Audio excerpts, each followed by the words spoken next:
Right, let's walk and talk then. So this is Project Jumbo for me.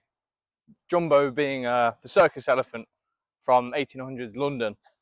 Because I want to talk about the elephant in the room, the things that no one else really wants to talk about. And this channel, you can see for yourself, the channel was actually started the day before Charlie Kirk was assassinated.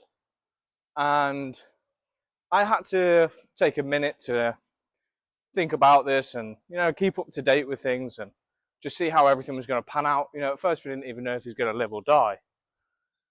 But coming from the other side of that now, the dust hasn't settled, but I think we can see what the silver lining of his death would be, if any.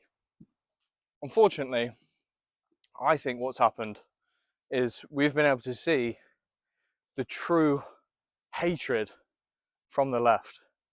And it's really profound. It's something that even as I've never really associated with them since I was like, I don't know, 13, 14.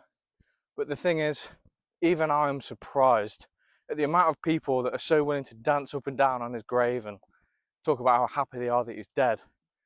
And ironically, a lot of these people are, pro-Palestine and Hamas, but they're justifying the death of Charlie Kirk over the fact that he was hateful and transphobic and homophobic.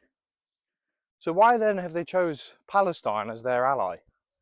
The Palestinians, by all measures, are significantly worse in those areas than Charlie Kirk ever was.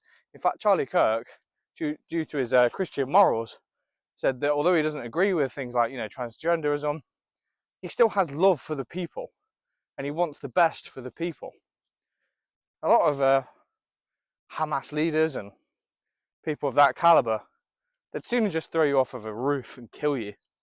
So I'm really confused as to the hypocrisy of the left, and it feels a bit weird saying the left this, the left that. Saying left and right divides people into two groups, and I don't agree with either group entirely. And there's also a massive online-ism. People just get all their opinions off of the internet now instead of real life experiences, which is easy to do. I can understand why people do it. I'm probably not actually that much different in the grand scheme of things.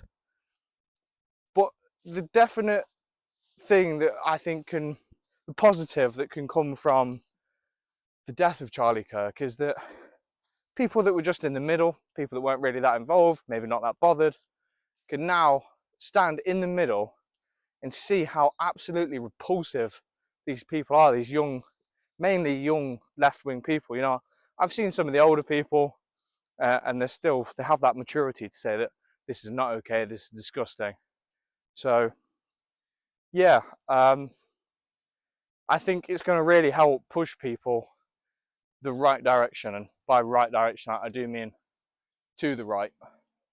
It's a real shame that he's passed away.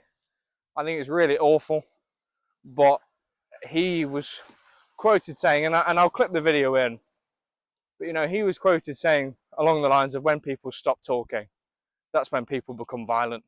Because when people stop talking, that's when violence happens. I've never seen someone do this. And unfortunately, that's happened. People didn't want to listen to him, and so he was murdered for what he had to say. So yeah, I think the very least it's going to do is going to push people to say, wow, I was leaning left, but is that really who I want to be? Is that who I want to associate myself with? Because I know for me, if I was sort of centre left at least, I'd be wanting to push a bit more over to the right, because the left has got absolutely no compassion, and that's not a society that I want to live in. I want the best for everybody around me, and the left is obviously just displaying that's not what they want. They want to see their political opponents dead. They want to see them gutted. It sounds extreme, it sounds abstract to say something like that, but that's genuinely all I've been seeing. So just a quick one. I'm not saying at all that it's worth the loss of Charlie's life, but for me, I think it's easy to see that it's really reared the head of the hatred coming from the left. And I think we'll be able to see moving forward, they're going to lose a lot of votes over this sort of thing. People aren't going to want to associate with them. And I think the next 20 years could be a lot more prosperous than what we want to believe. So make sure you tag along with the channel. Leave a comment down below. I'm really interested in what people's opinions are. I never knew Charlie. Obviously, I live thousands of miles away from where he lived. We don't share an awful lot in common, except for our belief, well, our faith in Christ and things like that. So yeah, let me know what you guys think about this situation. I'm very eager to hear about it.